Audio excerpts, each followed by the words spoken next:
नमस्कार. आजच्या या विशेष विश्लेषणात आपण एका अत्यंत रंजक विषयावर चर्चा करणार आहोत.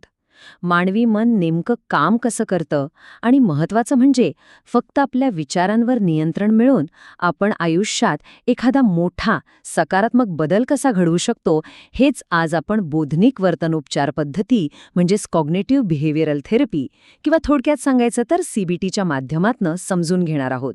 चला तर मग थेट सुरू करूया. आता सुरुवातीलाच एक अगदी साहजिक प्रश्न पडतो.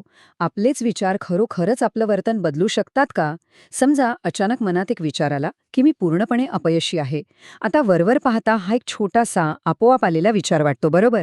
पण हाच एक विचार माणसाला चिंता आणि नैराश्याच्या खोल गर्तेत कसा ढकलू शकतो हे समजून घेणं खूप गरजेचं आहे. हा विचार जर वारंवार येऊ लागला तर साहजिकच आत्मविश्वास ढासळतो, समाजात मिसळणं नकोसं वाटतं आणि म्हणूनच नकारात्मक विचारांचं हे दुष्टचक्र तोडण्यासाठी सीबीटी एक अत्यंत प्रभावी मार्ग म्हणून समोर येतो. बरं, आज आपण नेमकं काय काय पाहणार आहोत त्याची एक छोटीशी रूपरेषा पाहूया. आपण सीबीटी म्हणजे नक्की काय, इथून सुरुवात करू. मग त्याचा रंजक इतिहास, त्यातली प्रमुख तंत्र, वैद्यकीय क्षेत्रातले त्याचे उपयोग आणि शेवटी या पद्धतीच्या काही मर्यादाही थोडक्यात समजून घेऊ. तर वळूया आपल्या पहिल्या भागाकडे. सीबीटी म्हणजे काय आणि विचार आणि कृतीचं हे विज्ञान नेमकं काय सांगतं? सोप्या भाषेत सांगायचं तर ही मानसोपचारांची एक अशी शाखा आहे जी पूर्णपणे प्रॉब्लेम फोकस्ड आणि सोल्युशन ओरिएंटेड आहे. म्हणजे बघा, भूतकाळात काय घडून गेलंय यावर उगाच रेंगाळत बसण्यापेक्षा आजच्या समस्येवर आत्ता काय तोडगा काढता येईल यावर इथे जास्त भर दिला जातो. खरं तर कॉग्निटिव्ह बिहेवियरल थेरपी ही व्यक्तीच्या विचारसरणीवर म्हणजेच त्याच्या कॉग्निशनवर सर्वात जास्त लक्ष केंद्रित करते. या थेरपीचं साधं गणित आहे. आपण एखाद्या परिस्थितीकडे ज्या दृष्टिकोनातून बघतो अगदी तशीच आपली भावनिक आणि शारीरिक प्रतिक्रिया असते. आता हा विचार, भावना आणि कृतीचा म्हणजेच थिंक, फील, ॲक्टचा त्रिकोण बघा. हा खरोखरच खूप रंजक आहे. हे तीनही घटक एकमेकांशी किती घट्ट जोडलेले आहेत हे यातून स्पष्ट होतं. गंमत अशी आहे की जर आपण फक्त विचार करण्याच्या पातळीवर एखादा सकारात्मक बदल केला ना, तर त्या विचारांमधून निर्माण होणाऱ्या भावना आणि त्यातून घडणारं वर्तन या दोन्हीमध्ये अतिशय नैसर्गिकरित्या आपोआप बदल घडतो. हीच तर सीबीटीची खरी ताकद आहे. आता आपण थोडं मागे जाऊया. दुसरा भाग आहे सीबीटीचा उगम आणि तिचा इतिहास. ही पद्धत विकसित कशी झाली ते पाहूया. 1950च्या दशकाची गोष्ट आहे. बी.एफ. स्किनर यांचा बक्षिसे आणि शिक्षांवर आधारित सिद्धांत होता आणि अल्बर्ट बांडुरा यांचा इतरांचे निरीक्षण करून शिकण्याचा सिद्धांत होता. यातून वर्तनात्मक मानसशास्त्र म्हणजेच बिहेवियरिझम विकसित झाला. मग आलं 1960चं दशक. डॉक्टर ॲरन बेक हे नैराश्याने ग्रस्त असलेल्या रुग्णांवर उपचार करत होते.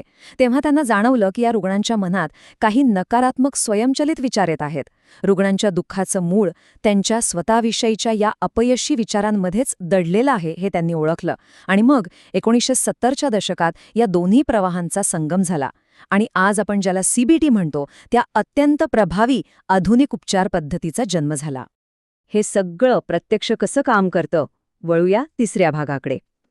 सीबीटीची कार्यपद्धती आणि तिची प्रमुख तंत्र. एक गोष्ट आवर्जून लक्षात घेण्यासारखी आहे ती म्हणजे सीबीटी ही इतर पारंपरिक मानसोपचारांसारखी वर्षानुवर्षे चालणारी कंटाळवाणी प्रक्रिया अजिबात नाही. ही अतिशय स्ट्रक्चर्ड आणि टाईम लिमिटेड थेरपी आहे. साधारण 12 ते 20 सत्रांमध्ये ती पूर्ण होते. आणि सर्वात महत्त्वाचं म्हणजे ही एक सहकार्यावर आधारित पद्धत आहे. इथे थेरपिस्ट फक्त एखादा शिक्षक असल्यासारखा वावरत नाही, तर तो एक मार्गदर्शक म्हणून रुग्णासोबत खांद्याला खांदा लावून काम करतो. यातली पहिली पायरी काय असते? तर मनात येणारे स्वयंचलित विचार किंवा ऑटोमॅटिक थॉट्स ओळखणे. आता एक उदाहरणच घेऊया. समजा एखाद्या विद्यार्थ्याला परीक्षेत अपयश आलं, तर त्याच्या मनात क्षणभरात काय विचार येतात? मी अगदीच निकृष्ट आहे किंवा माझ्या आयुष्यात आता काहीच अर्थ उरला नाही. हे विचार अतिशयोक्तीपूर्ण असतात, वास्तवाला धरून नसतात, पण ते नकळतपणे संपूर्ण मनाचा ताबा घेतात. म्हणूनच थॉट रेकॉर्डच्या माध्यमातून असे विचार आधी ओळखायला आणि ते कागदावर उतरवून त्यांची नोंद घ्यायला इथे शिकवलं जातं.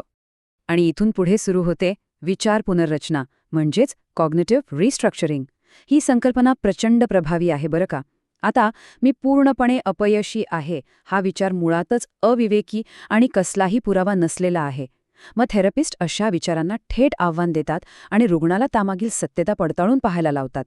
या प्रक्रियेनंतर हाच नकारात्मक विचार बदलून मी यावेळी नक्कीच अपयशी ठरलोय, पण भूतकाळात मी अनेकदा यशस्वीसुद्धा झालो आहे, अशा एका अत्यंत संतुलित, वास्तववादी आणि विवेकी दृष्टिकोनात बदलला जातो. या व्यतिरिक्त आणखीही काही पूरक तंत्र आहेत जी तितकीच महत्वाची आहेत.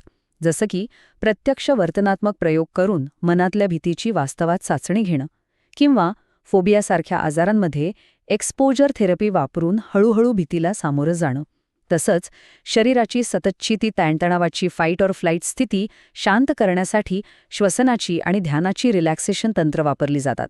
आणि हो, यातला सर्वात महत्त्वाचा भाग म्हणजे गृहपाठ किंवा होमवर्क. सत्रात ज्या गोष्टी शिकल्या आहेत त्यांचा प्रत्यक्ष आयुष्यात सराव केला तरच कायमस्वरूपी बदल घडतो ना.